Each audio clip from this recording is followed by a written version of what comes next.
Quero começar deixando com você um texto da palavra de Deus de Abacuque, o texto de Abacuque. Você vai acompanhar comigo aqui, capítulo 3 de Abacuque, versículo 19. O Senhor Deus é a minha fortaleza, ensina a palavra do Senhor, e faz os meus pés como os da corça, e me faz andar altaneiramente.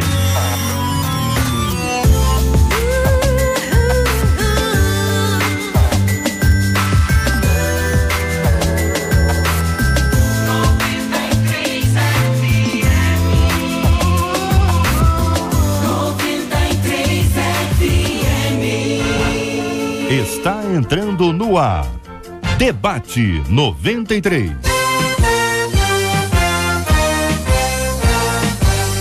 Realização 93 FM. Apresentação J.R. Vargas. Alô, meu irmão, alô, minha irmã, aqui fala J.R. Vargas. Estamos de volta, começando aqui mais uma super edição do nosso Debate 93 de hoje, quinta-feira, 20 de outubro. Fale com o Debate 93. 2461-0093. E-mail debate@radio93.com.br. Facebook Rádio 93 FM. Site www.radio93.com.br. Fale com a 93 pelo WhatsApp 96803-8319. 96803-8319. Quero ver sua opinião, querido ouvinte amado, sobre a questão das mulheres, né? As mulheres estão crescendo, o mercado de trabalho, algumas ganhando muito abaixo dos homens na mesma função. Alguns falam de uma revolução feminista, isso alcança vários espaços, inclusive a igreja. Bom, enfim, 3 notícias surgiram no cenário sobre esse assunto. Um deles é do jornal espanhol El País, sobre uma afirmação controversa do presidente da Nigéria. A mulher dele se posicionou politicamente contrário a um pensamento dele. Ele disse: olha, o lugar da minha mulher é na minha cozinha, é na minha sala e nos demais cômodos da minha casa. Deu para entender, ouvinte? O que você acha? Quero ouvir sua opinião. Outra notícia é sobre uma escola em São Paulo que propõe ensinar crianças, né, especialmente as menininhas, a serem meninas, né? Acho que essa é a tônica deles, a serem princesas, desde decoração feita em rosa, branco, dourado, frufru. O que é frufru? Vou pedir a pastora para me ajudar aqui. Laços, tiaras, tudo lá é pensado para evocar o mundo que os organizadores acreditam ser um mundo feminino. Outra notícia sobre esse assunto é que a Mulher Maravilha, olha só onde nós estamos, a Mulher Maravilha será embaixadora da ONU para empoderar as meninas e mulheres. Embaixadora ou embaixatriz? Como é que fala quando é mulher? Vamos perguntar aqui, né? Vamos saber exatamente como é que fala aqui. Pode ser os dois? Então vamos falar os dois. Vai ser embaixadora e embaixatriz, a Mulher Maravilha. Algum adulto aí lembra do nome da atriz? Vou nem perguntar aos companheiros da mesa aqui, viu? Uma carioca anunciou nas redes sociais que está à procura de uma esposa para o seu filho. A história, que parecia uma brincadeira, na verdade repercutiu muito e agora tá todo mundo zoando o rapaz. Ele diz: olha, não tem problema não, pode zoar. Tá tranquilo, mas aí algumas perguntas importantes surgem. O que devem fazer os pais para que seus filhos encontrem um bom casamento? Encontros arranjados dão certo? Você acredita que a dor de um amor é curada por um novo amor? À luz das escrituras, como enfrentar a exposição pública, cobranças e a carência afetiva? Além disso, escuta só. Filhos crescem e tomam suas próprias decisões, mas e quando percebemos que estas não são boas, muito menos sábias e ainda envolvem a igreja? Os pais devem obrigar os filhos crescidos a frequentar a igreja? Obrigar pode fazer com que a pessoa se revolte contra os pais, contra a igreja e até mesmo contra Deus? E quantas outras decisões, o que devem fazer os pais quando percebem que seus filhos estão escolhendo caminhos que levam à morte? Quero ouvir a sua opinião, sua participação é no Debate 93, é agora. Este é o Debate 93, com J.R. Vargas, na 93 FM. Muito bem, pastor Wander Gomes, da Primeira Igreja Batista do Recreio. Pastor, muito bom dia, seja bem-vindo ao Debate 93 de hoje. Como é que fica o papel dos pais em relação aos filhos, especialmente quando os filhos tomam decisões que os pais acreditam não serem sábias e algumas delas, inclusive, envolvendo a igreja. Bom dia, JR, bom dia aos nossos debatedores, a você, ouvinte. Muito bom estarmos aqui de novo. É uma situação delicada porque os filhos crescem e crescem mesmo. Há situações que você só pode orar, mas uma coisa você sempre pode fazer. Você sempre pode ministrar a palavra de Deus aos seus filhos, numa frase, num conselho. Então, além de orar, você pode sempre falar alguma coisa importante para eles. Muito bem, opinião agora também do pastor Edson Nascimento, da Igreja Presbiteriana em Maria da Graça. Reverendo, muito bom dia, seja bem-vindo. O que pensa o senhor sobre esse assunto? Bom dia, JR, bom dia, demais debatedores, bom dia, ouvintes da Rádio 93 FM. JR, quando se fala a questão de criar filhos, é sempre algo que a gente não tem uma receita, né? Porque filhos são filhos sempre diferentes. Mas o que é interessante a gente pensar como pais, e a palavra do Senhor fala, ensina a criança no caminho que deve andar, e quando for grande não desviará dele. Eu creio na palavra do Senhor, e eu creio que há uma responsabilidade muito grande dos pais em ensinar os filhos para que eles consigam andar no caminho do Senhor. O grande problema, JR, é que existe uma cobrança muito grande, uma demanda muito grande sobre os pais, e acaba os pais descuidando da função mais importante que eles têm, que é exatamente de criar os filhos. A palavra de Deus fala que os filhos são herança do Senhor, então os pais não podem descuidar dessa herança que Deus colocou nos seus braços. Então ele precisa abrir mão das outras coisas e realmente focar na criação dos filhos, na orientação dos filhos. Então, quando você orienta os filhos, quando você coloca os seus filhos realmente mostrando que Deus é importante para você e que os filhos são importantes, são dádivas de Deus, quando você acredita nisso, se você investe nisso durante a sua vida, você, quando chega à idade adulta, você tem menos problema com relação aos filhos irem ou não à igreja. Querida pastora Carla Regina, menina da mesa de hoje, Assembleia de Deus em Vila Pacaembu, em Queimados, bom dia, bem-vinda. E pensa, irmã, sobre esse assunto. Bom dia, JR, bom dia aos queridos debatedores, aos nossos queridos ouvintes também. Eu concordo com tudo que fora dito e corroboro com a palavra relacionamento. Eu acredito que relacionamento é uma das coisas que contribuem para o sucesso de uma boa criação com relação aos seus filhos. Eu estou nesse ministério há 12 anos apenas, nosso filho tem 12 anos, está aqui maridão também, e eu tenho aprendido que a base do sucesso para que seja bem sucedido a vida espiritual dos nossos filhos é o relacionamento. Então, a amizade, o pastor Edson, que me antecedeu, falava sobre isso, o relacionamento, da atenção, a paz que exigem a presença dos seus filhos na igreja em detrimento de ter com ele vida no universo deles também. Eu costumo brincar, quem tem que estar com meu filho ali aprendendo sobre o universo dele sou eu. Se porventura para pregar ou pastorear eu ali falte, outro melhor do que eu pode assumir o lugar. Em contrapartida, para ser mãe do meu filho, esposa do meu marido, ninguém pode assumir esse papel, que cabe a mim fazê-lo.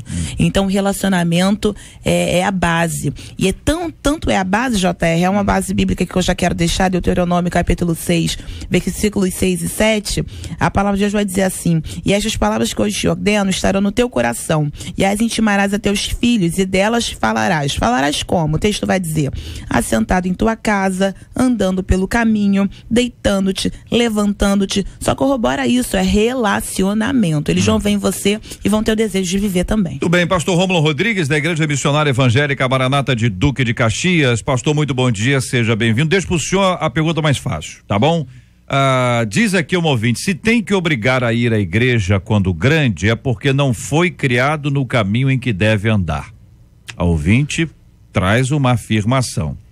A pergunta que eu faço ao senhor a nossa ouvinte está certa ou existem circunstâncias, fases da vida, não é? Momentos da vida, porque parece que aqui a vida é uma coisa, a vida tem dia que o pastor não quer ir, não é? Não, vocês não. Só vocês 4 que não. Os outros que não vieram hoje, talvez, vocês 4. Mas tem dia que até o pastor não quer ir. A regente do coro falou assim: não aguento mais aqueles coristas. O instrumentista diz: Deus me livre, aguentar aquele pessoal que não canta nada. O que canta diz: não aguento mais aquela banda que toca mal, hein? A irmã que trabalha lá na recepção da igreja diz: meu Deus do céu, acho que hoje eu vou ter dor de cabeça. Né? Os diáconos, presbíteros, eu acho que todo mundo tem momentos na vida, circunstâncias. Dizer que o menino, porque não quer ir à igreja, é porque não foi criado, é uma questão que é uma pergunta, exatamente a pergunta que eu fiz. Mas a postura do pastor Rômulo me fez emendar aqui, enquanto ele volta para a postura adequada, que é a postura daquele que responde. Vai lá, pastor Rômulo. Sempre eu, não tem jeito. Ajudei não, pastor. Eu tentei. Eu vou além. Eu digo o seguinte: quem pensa que pastor acorda todo dia ou todo domingo com aquela vontade enorme de pregar, com exceção do pastor Wander aqui e de outros imortais nesse sentido, eu diria que a maioria... Inclui o Edson, a Carla também. A Carlinha, inclui os três também. Eu diria que eu tô nesse time dos que vivenciam às vezes esse dilema. Mas eu acho assim, enquanto os filhos estão no processo de formação, de criação, de absorver valores, e aí os pais são responsáveis nesse processo, eu acho que é válido você incutir, é necessário, recomendação bíblica você fazer tudo isso, enquanto ele está no processo. Agora, depois que cresce, depois que se transforma num adulto, eu acho que o pai pode aconselhar, pode orar, pode relembrar o que foi ensinado lá atrás, nesse processo que eu estou me referindo. Eu acho que os pais podem mostrar os desdobramentos daqueles que fizeram escolhas erradas na vida, e aí olha, você está vendo fulano, olha o que aconteceu, olha a escolha que ele fez. Ele pode fazer tudo isso depois que cresce, que se transforma num adulto. A única coisa que os pais não podem mais fazer é decidir pelos filhos, muito menos obrigá-los, conforme a pergunta da ouvinte aí, a qualquer coisa. Depois que crescem, transformam-se num adulto, você não consegue obrigá-lo a nada, você não pode, muito menos viver a vida dos filhos. Eu acho que esse é um grande erro que os pais cometem, viver a vida dos filhos. Eu diria que nem quando estão nesse processo de formação, eu posso viver a vida do meu filho. Ele precisa viver a vida dele, de preferência debaixo daquilo que a gente ensina e aconselha. Agora, ele vai viver a vida dele quando adulto, muito mais. Eu não posso obrigá-lo a coisa nenhuma, nem ir à igreja. Um ouvinte nossa dizendo, olha, eu criei meu filho nos caminhos do Senhor e agora ele se desviou. Como explicar? Ele tem a escolha dele, JR. Nós temos o livre-arbítrio dado por Deus e ele escolhe. Ele vai chegar um momento, como o pastor Rômulo disse, que ele vai escolher, ele vai tomar suas decisões, ele vai viver sua vida. E existem muitos exemplos na Bíblia em que os pais andaram nos caminhos do Senhor e os filhos não. Existem exemplos na Bíblia em que os pais não andaram com Deus e os filhos andaram. Então, isso aí é do indivíduo, da sua vida espiritual com Deus. Ele tem liberdade de usar o seu arbítrio e tomar as suas decisões e escolhas. Eu gostaria de falar um pouco sobre esse ponto. Existe a questão lá de provérbio que fala, ensina a criança no caminho que deve andar e quando for grande não desviará dele. Eu acho que algumas coisas, todos nós erramos na nossa caminhada. Mas existem alguns erros que nós pagamos com ele com relação à questão dos nossos filhos. Uma coisa, nós falamos aqui, nós pastores temos dias que realmente não queremos ir à igreja por várias circunstâncias, por várias questões que acontecem. O problema é que nós passamos isso para os nossos filhos, seja de uma forma direta ou seja de uma forma indireta. De uma forma direta, muitas vezes, o almoço de domingo é o sermão do pastor. A gente chega e fala, poxa, mas o pastor pregou mal hoje, o pastor falou errado, o pastor falou isso. E às vezes do presbítero, olha, o coro errou naquilo lá, a pianista errou, e a gente acaba, ao invés de fazer um incentivo positivo com relação à igreja, a gente incentiva negativamente. E depois a gente quer levar nosso filho para esse lugar onde só tem coisas ruins. Então, às vezes, a gente fala que educou o filho no caminho do Senhor, mas ao mesmo tempo a gente vai deseducando à medida em que vai caminhando na questão do caminho. Se a gente olhar o texto de Deuteronômio, ele fala de algo de vivência, de relacionamento, como a pastora mesma colocou, e ele trabalha algumas questões que são próprias da cultura. Você vai andando pelo caminho, você vai falando do Senhor. Você vai caminhando, quer dizer, você vai, ao invés de você incluir as questões negativas que todas as igrejas existem, você vai incluindo aquilo que Deus vai fazendo. Por isso ele inicia esse texto falando de amar a Deus acima de todas as coisas, e a gente vai colocando isso. Eu acho que esse talvez seja um dos grandes problemas, que a gente às vezes não quer olhar para os nossos erros que a gente comete, todos nós cometemos. A gente precisa ter coragem para assumir. E aí você tem um adolescente, um jovem, uma criança, um adulto que tem um posicionamento como esse, que se desvia por alguns motivos, e os motivos são vários. Uma ouvinte nossa dizendo que a filha dela entrou em depressão, e saindo agora, e ela não quer mais ir à igreja, tá agressiva e tá dizendo, Deus não me ama. Então, muitas vezes é até um entendimento bíblico para discutir Bíblia com ela, para aplicar a Bíblia na vida dela. Não é uma coisa, essa ouvinte, essa mãe parece até muito doce, ela fala assim, olha, eu oro por ela. Quando o senhor fala, reverendo Edson, e traz o texto de ensinar no caminho, quer dizer, ao longo da vida, caminhando, ensinando, parece também, ajuda a gente a entender que não é uma coisa de um momento, tipo, durante o dia tem 24 horas, eu separo 20 minutos e trago um sermão violentíssimo. Uhum. Depois, as outras 23 horas e tal, eu sou totalmente contrário. Exatamente. Então parece que vive uma hipocrisia, uma incoerência. São dois. Agora, isso também não quer dizer que o desviado seja fruto disso. Pode ser. Mas tem muitos outros motivos, até a própria escolha que o indivíduo fez. Hoje até a minha preocupação, às vezes, é da classificação, né? A gente tem bases bíblicas, embora a parábola, por exemplo, a do filho pródigo, onde por um momento ele viveu uma fase onde ele foi, se rebelou, mas entendeu que não era o caminho e voltou. Então, um estado que hoje um filho se encontre não significa que seja o estágio final. Exatamente. Então, há uma possibilidade de reviravolta. Vale a pena ressaltar ainda sobre isso. Eu gosto de uma frase que resume muito o que o reverendo Edson disse. É muito complicado querer provar para alguém que a igreja é um pedacinho do céu quando a sua própria casa for um pedacinho do inferno. Ou seja, se não houver uma vivência na sua casa propriamente dito daquilo que você prega, dificilmente seus filhos, aqueles que estão ao seu redor, vão acreditar naquilo que você prega. Então não adianta pregar bonito e viver feio. É paradoxo demais isso. Eu vi uma ilustração, e sou levada a crer que tenha sido verídico, de uma mãe que interpelou um pastor publicamente, e ela disse assim, pastor, eu quero saber onde foi que eu errei, porque meu filho vinha à igreja desde pequeno, eu falei para ele como a igreja é maravilhosa, e a gente está sempre da igreja, as pessoas da igreja. Aí o pastor publicamente já respondeu, minha irmã, sabe onde você errou? Não ensine o seu filho, não ensine seu filho acerca da igreja. E aí uma frase que acabou chocando aqueles que estavam ao redor, ele disse, não ensine seu filho não sobre a igreja propriamente dito. Ele quis dizer, ensine acerca de Deus, do relacionamento com Deus, e ele vai desenvolver o prazer da igreja. É como se a igreja de fato fosse uma extensão do relacionamento com Deus. Nós temos o desejo de estar na igreja porque antes de querermos estar na igreja, temos relacionamento com Deus da igreja. Exatamente. Então, o grande paradoxo, eu tenho muita preocupação em criar meu filho num estigma de religiosidade. Eu não quero que Isaac seja religioso, eu quero que ele tenha vida com Deus. E quando ele tem vida com Deus, automaticamente ele vai ter o desejo de estar na igreja.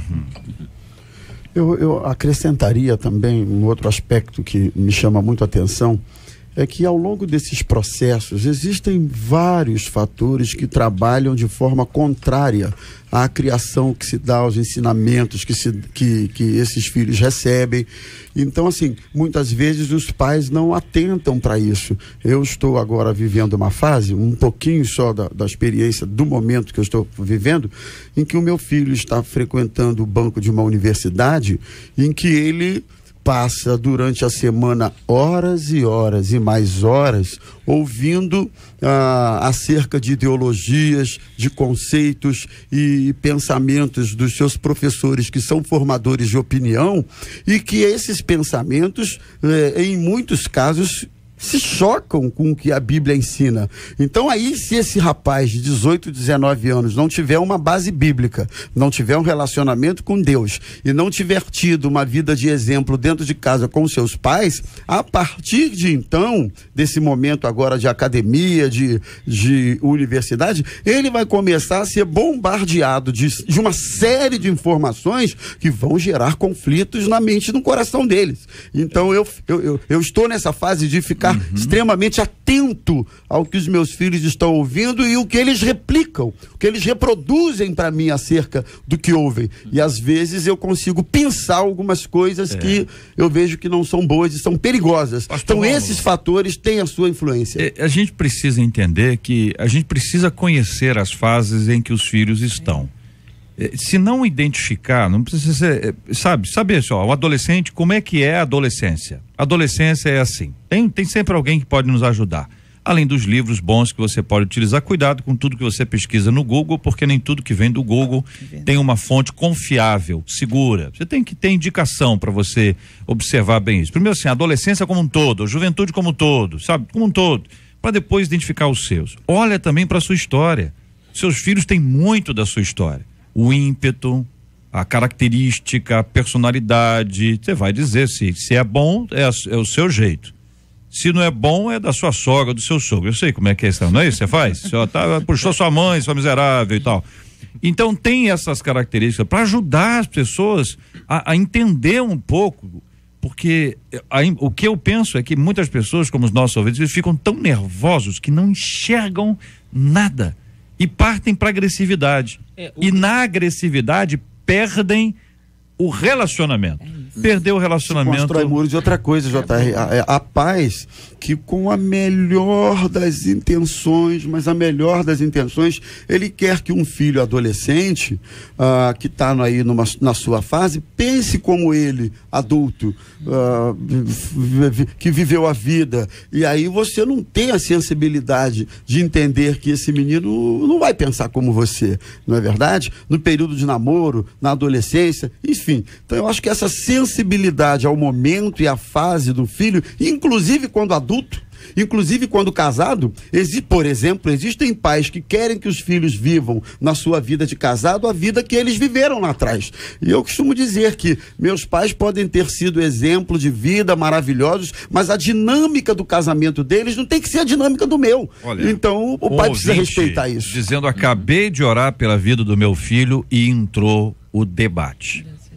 Descobri que meu filho tem 16 anos, está fumando drogas, maconha provavelmente.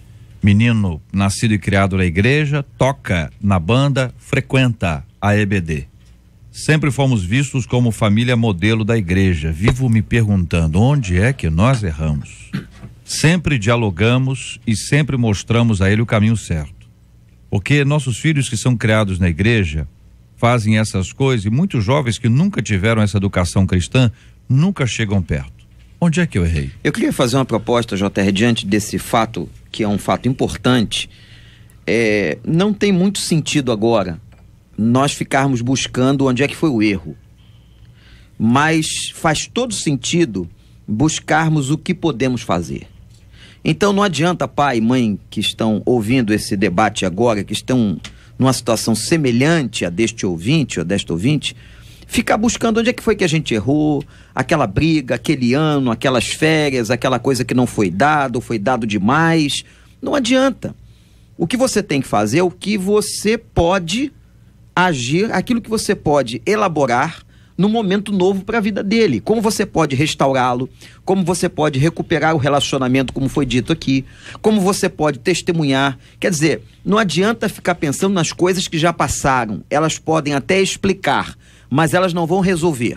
Nós temos é que resolver o problema. Essa mãe, essa família tem um problema de um filho que está começando talvez um princípio, um início de uma dependência química. Como que pode se tratar isso? Como se pode resolver isso?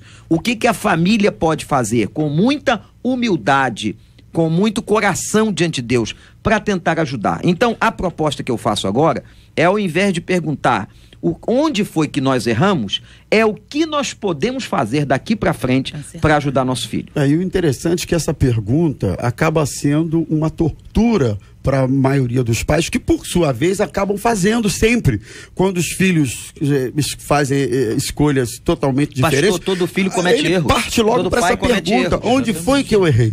Né? E eu tenho dito assim, que é sempre um desafio grande você separar a escolha errada do filho e a sua repulsa a essa escolha do seu amor por ele. Ele precisa entender claramente que, apesar de você não concordar com essa escolha, com a prática que ele decidiu para sua vida, você o ama, você quer o seu bem e vai continuar querendo sempre. Eu nunca me esqueço, uma pessoa disse assim: pastor, meu filho resolveu ir para o caminho do homossexualismo, eu descobri isso, o que eu faço? Eu não sei por onde começar, eu não sei o que dizer, onde foi que eu errei? Eu disse: querida, não há uma solução imediata. Irmãos, existem coisas que não têm solução imediata. Eu acho que o amor ao indivíduo ainda pode fazer fazer grande diferença, apesar de não concordar com a prática. Uma questão fundamental é não desistir. Você não vai abrir mão. Você vai administrar isso de uma forma mais saudável possível. Você vai interceder. E quero lembrar aos pais que nós oramos em nome de Jesus. Amém. Então, para que você tenha a sua oração respondida, você tem que falar com Jesus. E pedir a Jesus que abençoe. Você não precisa pedir a outra pessoa, a ninguém. Ninguém vai mediar essa conversa entre você e Deus, a não ser Jesus Cristo. Não adianta dizer que e tal. Muito bem. Então, você tem isso aqui. Você tem uma vida dentro de casa que vai mostrar um pouco dessa realidade. Se não for da casa toda, pelo menos que seja a sua. Quantas mães casadas com homens que não são crentes, os filhos se desviaram, elas se mantêm fiéis, dignas, se dobrando diante de Deus em oração. Quantos filhos já chegaram de madrugada e encontraram suas mães ajoelhadas orando? Uma ouvinte aqui nos conta, escuta só, JR, fui adotada por uma família cristã aos 3 meses de vida. Eu fui muito maltratada, diz ela. Fui criada na igreja e me desviei aos 14 anos, fiz inúmeras coisas, mas costumo dizer que a melhor coisa que esta família cristã que a maltratou, a melhor coisa que eles me deram foi o prazer de conhecer a Deus. Hoje, graças a Deus, a minha vida tomou um rumo maravilhoso. Estou adorando aqui o debate. Beijos a todos. Muito obrigado, ouvinte, que traz. Olha, a semente. Há uma questão que todos nós fazemos, é o teste de amor, né? Eu acredito que, por isso que a questão do pastor Rômulo, quando fala de amar as pessoas, né? De amar o filho faz o teste de amor. Quando é filho adotado, faz um teste de amor maior ainda, né? Mas o filho sempre faz o teste de amor. Todos nós queremos ser amados e queremos saber que somos amados. E uma das coisas que a gente faz, por incrível que pareça, querer saber que somos amados, é a gente ir para um caminho totalmente diferente daquele que os nossos pais planejaram para nós. Esse é o teste de amor, assim, quero saber se ele me ama mesmo, eu vou fazer isso, eu vou agir assim. Então, se o pai, o filho tiver nesse momento de teste de amor e o pai abraçar e amar o filho, eu tenho certeza, JR, que o filho pode recuar com relação a esse espaço, entender que o pai o ama, o pai demonstrar que realmente tem orado por ele. Eu acredito que algumas coisas muito boas acontecem. Falando sobre a questão de famílias, não existe família perfeita, não existe nenhuma família perfeita.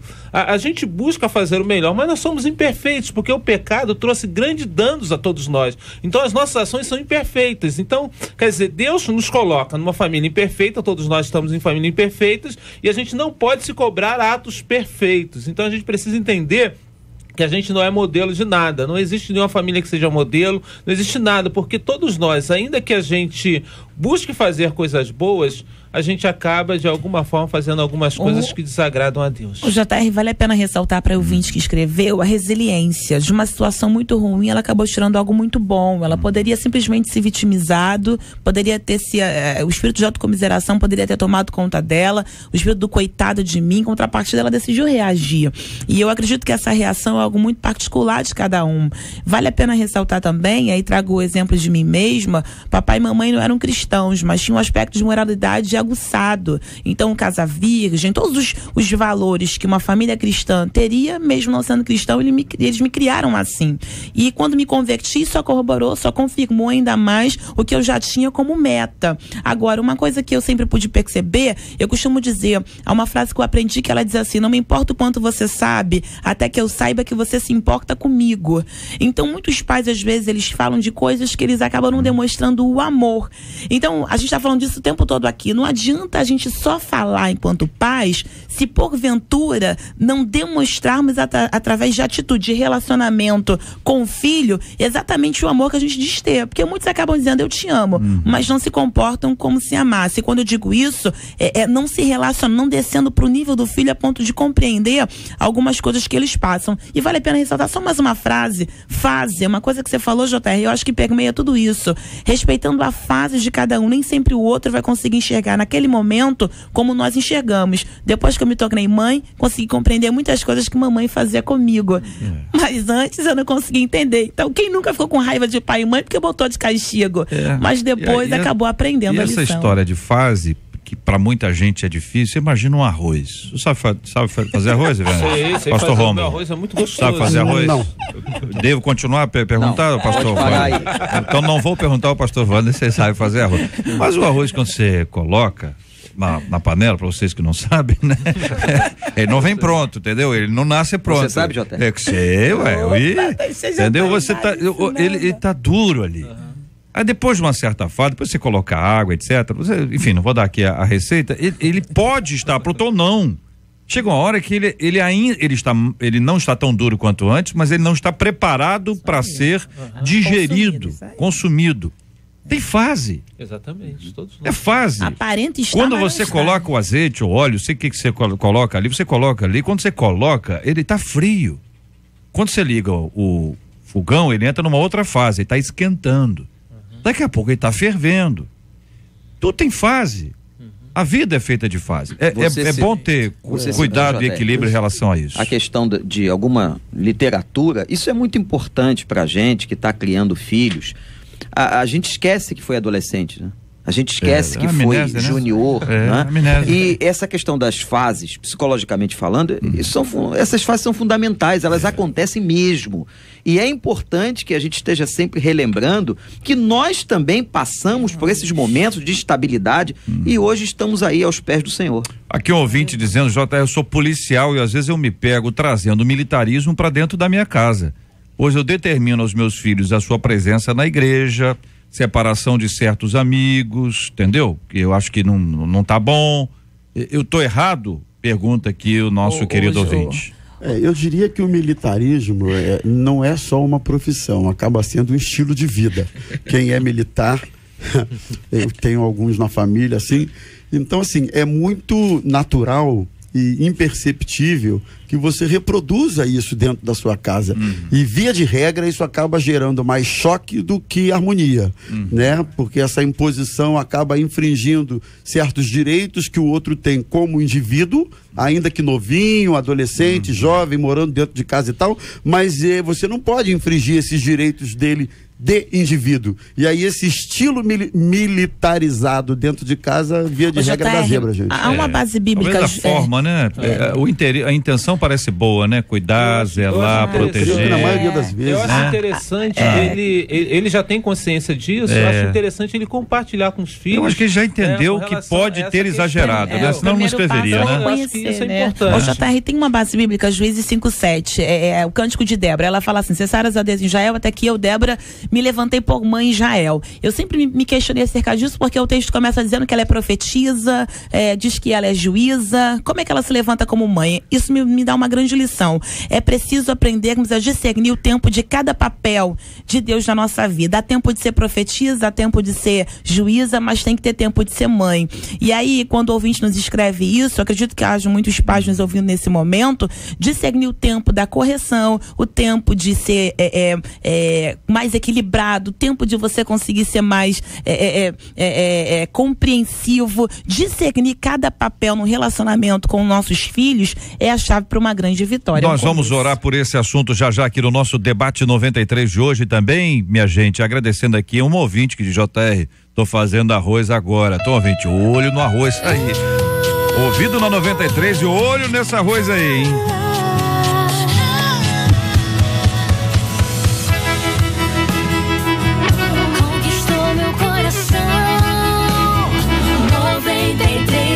São 11h37, essa é a 93 FM. Um abraço aqui pro meu querido amigo Nelson Mussumessi acompanhando a gente, pedindo aquele alô Nelson, aquele abraço, meu querido, Deus abençoe. 3 notícias surgiram no cenário midiático por esses dias. Uma delas é do jornal espanhol El País, sobre uma afirmação controversa do presidente da Nigéria, que ao ser questionado pelos jornalistas sobre o comentário polêmico e negativo que a sua esposa fez a respeito do seu governo, ele respondeu: não sei exatamente a que partido minha mulher pertence. Na verdade, seu lugar é em minha cozinha, na minha sala e nos demais cômodos da minha casa. A outra notícia refere-se à inauguração de uma escola em São Paulo que propõe ensinar meninas a serem princesas. desde a decoração feita em rosa, branco e dourado, até os frufrus. Eu ia perguntar isso à pastora. Pastor, o que é frufru? Marcela já começou ali a falar, aqueles penduricados, aqueles babados, aquelas coisas mais assim. Ajudou muito. Penduricalho, babado, o quê? A saia de bailarina fala bastante, aqueles babados, aqueles... Tá bom. Esse é o projeto Frufru, laço e tiara. Tudo lá é pensado para evocar o mundo que os organizadores acreditam ser o do feminino. Eles asseguram que a proposta desse tipo de escola é tão somente ensinar boas maneiras e etiqueta. Com essa notícia, logo as feministas se movimentaram. Uma última notícia vem do site G1, onde se lê: Mulher Maravilha será embaixadora. Agora vamos explicar aqui o negócio do embaixadora. Segundo as melhores informações aqui, a embaixatriz é a mulher do embaixador. E a embaixadora é a embaixadora mesmo. Então, fechamos aqui, agradecendo a opinião dos nossos ouvintes e o trabalho da nossa produção. A Mulher Maravilha será embaixadora da ONU para empoderar as meninas e mulheres. E logo abaixo a matéria explica que essa iniciativa da ONU tem um propósito de alavancar uma forte campanha pela igualdade de gênero pelos próximos 15 anos. E para isso a heroína dos quadrinhos será até nomeada embaixadora honorária para lutar por esta causa. As 3 notícias tratam do universo da mulher no século XXI, que está sob intensa mudança.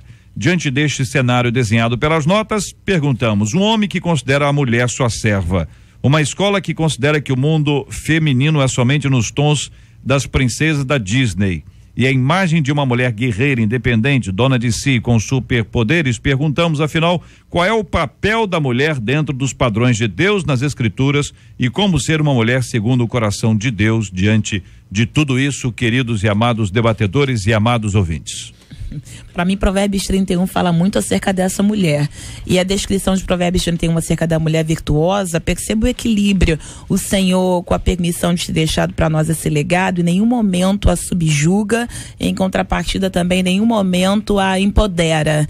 É de um equilíbrio tão grande como eu quando ministro a mulheres, não vejo nenhuma dificuldade em nos chamar submissa, haja visto estarmos debaixo de uma mesma missão com o nosso esposo. Então, muitas têm essa dificuldade, que sabe por algum tipo de experiência anterior que a fez mal, mas a Bíblia nos apresenta com muito equilíbrio. Eu não vejo nenhum momento na Bíblia nos subjugando ou em nenhum momento nos empoderando, e fico muito entristecida quando eu vejo alguém que exacerbadamente ou empodera a mulher, ou pior para mim ainda é quando a subjuga, tratando aquém do que ela realmente foi chamada para ser. Pastora, isso me faz lembrar que quando Deus cria a mulher, ele cria a mulher da costela de Adão. Ele não cria a mulher de alguma coisa que estava na cabeça, nem do que estava nos pés. E ela está ao lado. Ela é igual, quer dizer, ela tem a mesma consideração, o mesmo amor. Então, esse texto que a irmã acaba de citar em Provérbios 31, e a imagem de Deus em Gênesis, colocando a mulher no lugar dela. Eu acho que a mulher tem que ter a consciência de quem ela é. É desse jeito. Ela não precisa ficar buscando esse tipo de subterfúgio ou de empoderamento, porque o poder da mulher já foi dado por Deus. O lugar da mulher está estabelecido por Deus como o lugar do homem, como o lugar do líder, como o lugar de cada um de nós.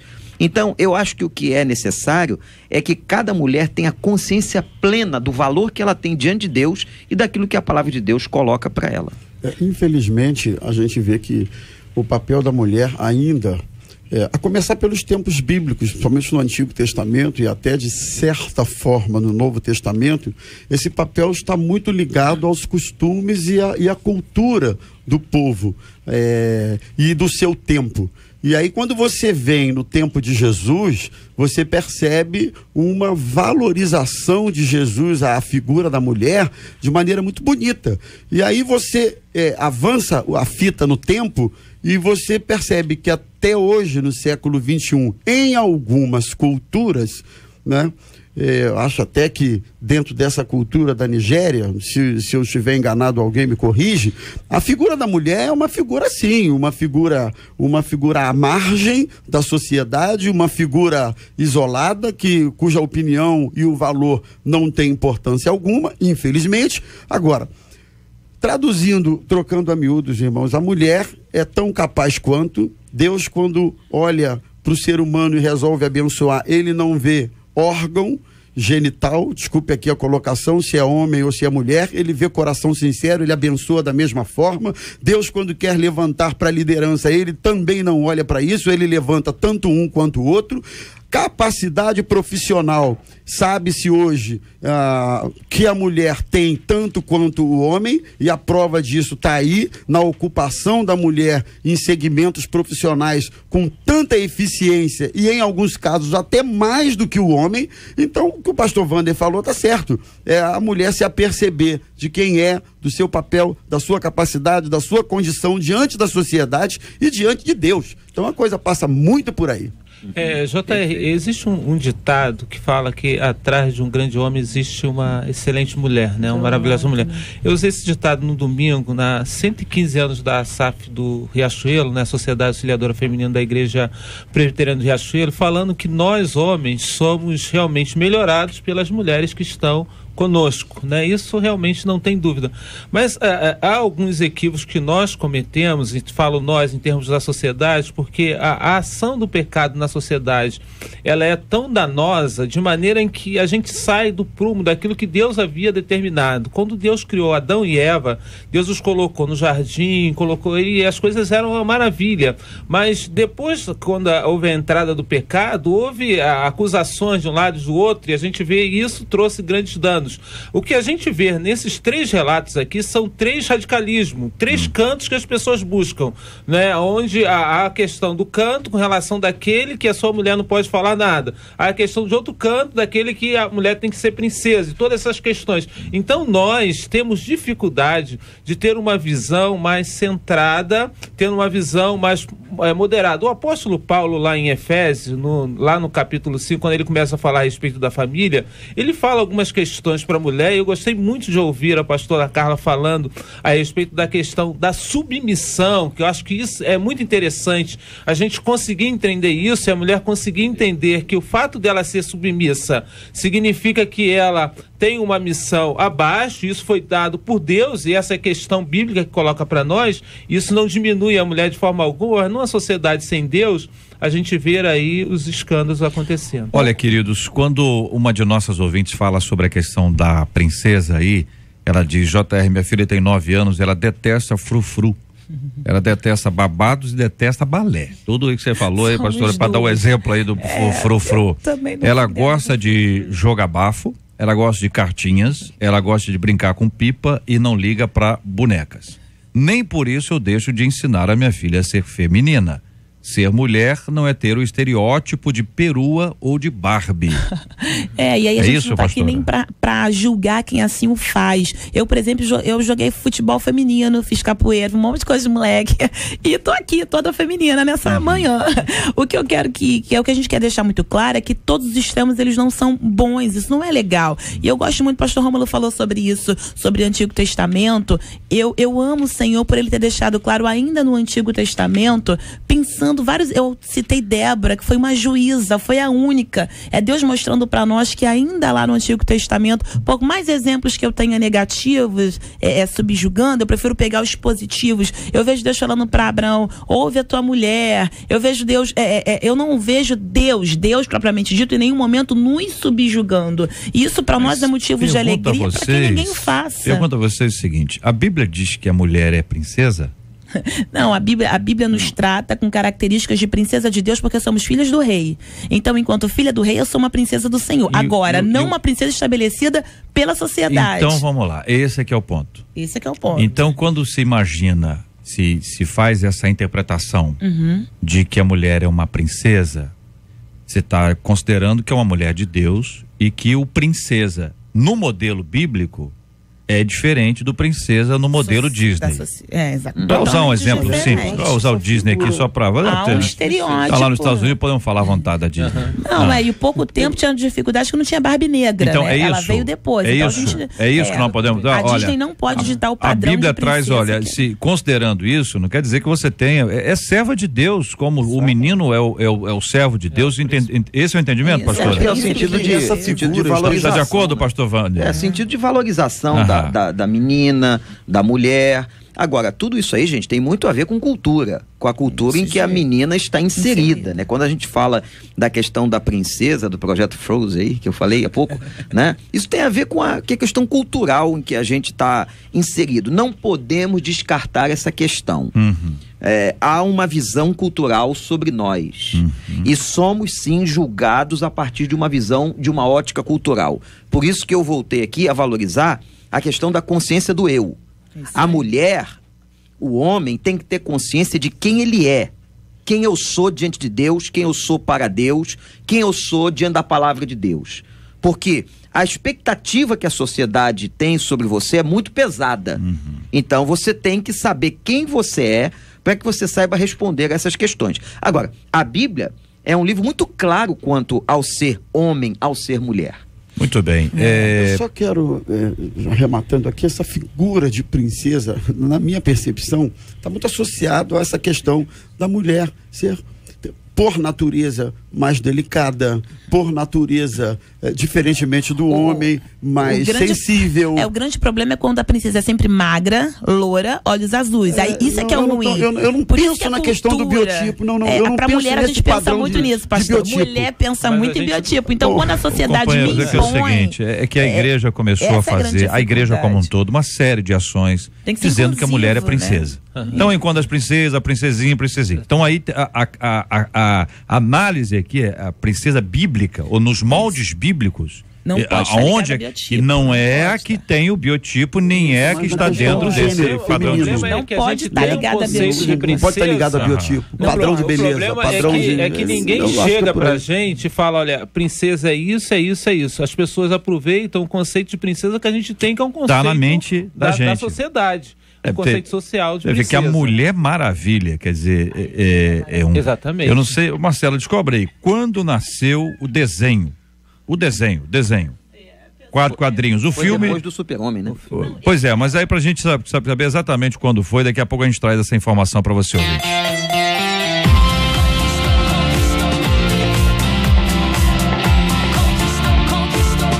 Conquistou meu coração. 93 FM. Uma carioca anunciou nas redes sociais que está à procura de uma esposa para seu filho. A história, que começou como uma brincadeira, está alcançando grande repercussão. O rapaz confessa que está sendo zoado pelos amigos, mas afirma que está querendo ser curado de um amor não correspondido. O que devem fazer os pais para que seus filhos encontrem um bom casamento? Encontros arranjados dão certo? Você acredita que a dor de um amor é curada por um novo amor? À luz das escrituras, como enfrentar a exposição pública, cobranças e também a carência afetiva. Preocupada com essa mãe que quer ser cupido, né? Isso é um problema muito sério.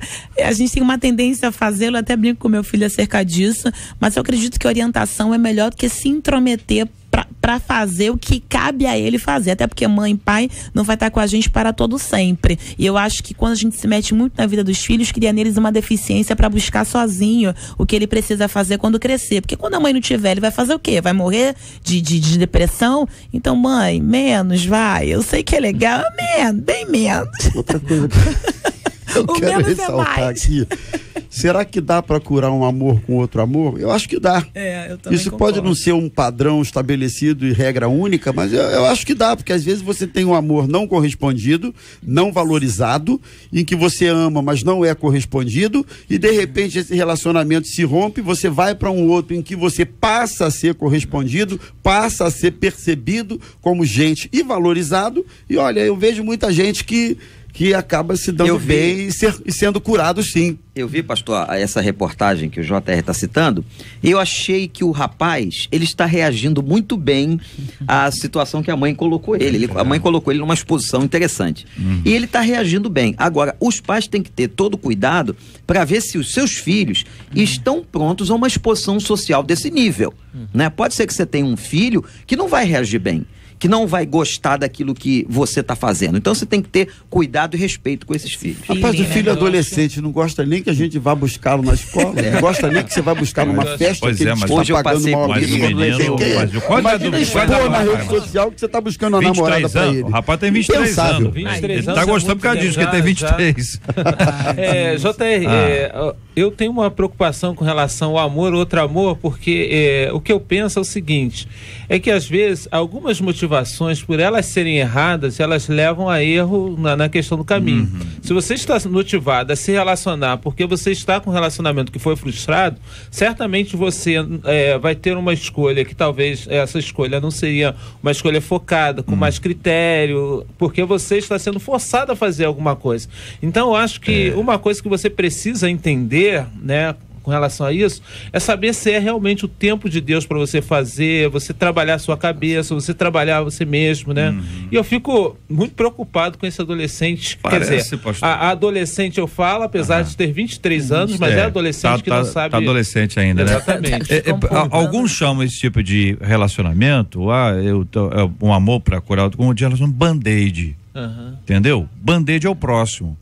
Você imagina bem se você chega pra pessoa e diz, olha, eu queria começar um relacionamento com você porque eu tô aqui machucado, então tô precisando de curar uma ferida. Entendeu? Você agora vai ser o meu mertiolate que não arde mais. Né? Você vai ser o band-aid. Será que alguém entraria numa parada dessa sabendo disso falar? Tudo? Posso falar? Pode. Só que vocês estão colocando de uma forma como se toda pessoa que saiu machucada de um relacionamento entrasse no outro para isso. Não, isso não tem que ser assim necessariamente. Às vezes a pessoa saiu machucada de um outro relacionamento, de um relacionamento anterior, entra num próximo relacionamento porque é melhor entrar num próximo relacionamento do que não querer entrar mais em relacionamento nenhum porque foi machucada anteriormente, que é o que muita gente faz.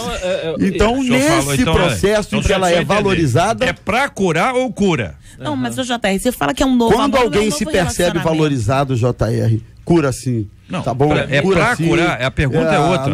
A pergunta é pra curar ou cura? Pra mim, o amor não cura outro amor. Né? Eu penso o seguinte, porque se você está ferido, eu acho que primeiro você tem que curar a ferida. Porque quando eu estou ferido, qualquer parte que toca na minha ferida, ela realmente tem uma dor maior do que se aquela parte tivesse curado.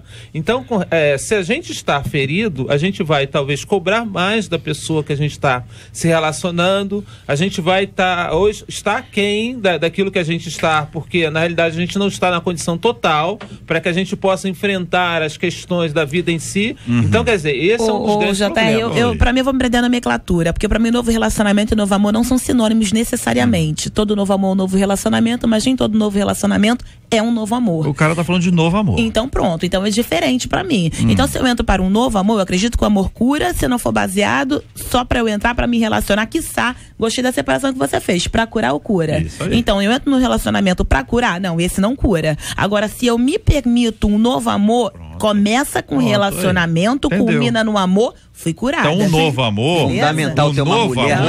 Você entra no relacionamento sem estar curado ainda. Obrigado, pastora Carla. Obrigado por me entender, pastora Carla. Deus abençoe a irmã.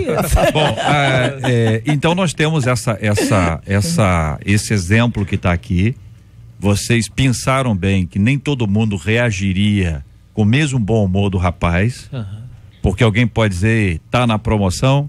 Ele está dizendo que os amigos dele estão pedindo para ele compartilhar os contatos, etc, etc.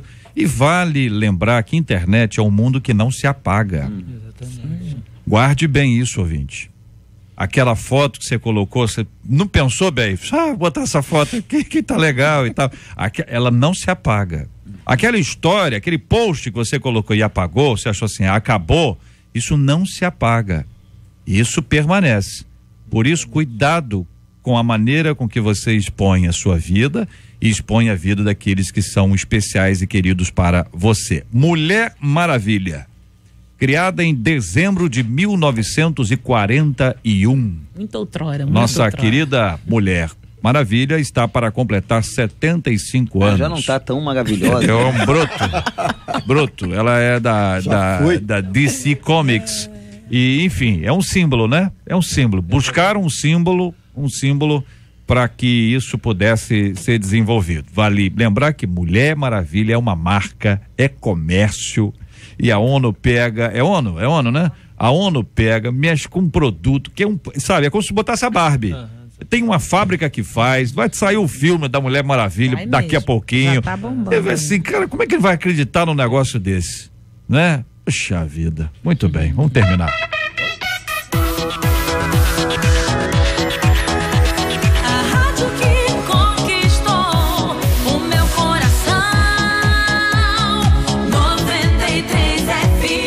Vamos para o resultado da Caravana da Solidariedade. As pessoas queridas que participaram hoje aqui conosco. Vou tentar dar o nome de todo mundo aqui. O Edgar de Saquarema tá doando aqui o que for preciso e mão de obra da parte elétrica e hidráulica da casa. A Rosemary doando cama de solteiro, arca e um aparador. O Antônio, que é professor de direito, se oferece para orientar gratuitamente nessa área jurídica. Vânia tá doando 3 colchões, a Sandra doando cesta básica, a Leila doando roupas para o bazar, Nilcélio tá doando 500 tijolos, Maria Cristiane doando roupas e calçados para montar o bazar, Maria de Jesus tá doando ventilador, colchão e mesinha, doutora Ana Lídia tá doando aqui a orientação jurídica, Sandro tá doando roupas para o bazar, o Gediel mão de obra para a construção do banheiro, uma querida ouvinte doando aqui quantia em dinheiro, Ilza sofá de 2 lugares, Ivone tá doando aqui roupas para o bazar, Edmilson rack da sala e mesa com 4 cadeiras, Emerson doando quantia em dinheiro, Luzinalva doando roupas e calçados, Leilson tá doando quantia em dinheiro, Amaro tá doando mão de obra, Edilza doando roupas e uma grande quantidade de roupas, e a Evelyn tá doando um micro-ondas novinho e fraldas. Eu quero agradecer o carinho dos nossos ouvintes e sua participação com a gente aqui no nosso Debate 93 de hoje. Que Deus abençoe muito a sua vida todo dia e cada dia mais. Vamos orar juntos, pastor Wander orando conosco, lembrando da cura dos enfermos e consola os corações enlutados. Obrigado, Senhor, pela tua bênção sobre nós. Suplicamos pelos que estão enfermos, pelos que estão necessitados. Continua abençoando as nossas vidas, por misericórdia, e aqueles que nos ouvem, em nome de Jesus. Amém. Que Deus te abençoe. Você acabou de ouvir Debate 93.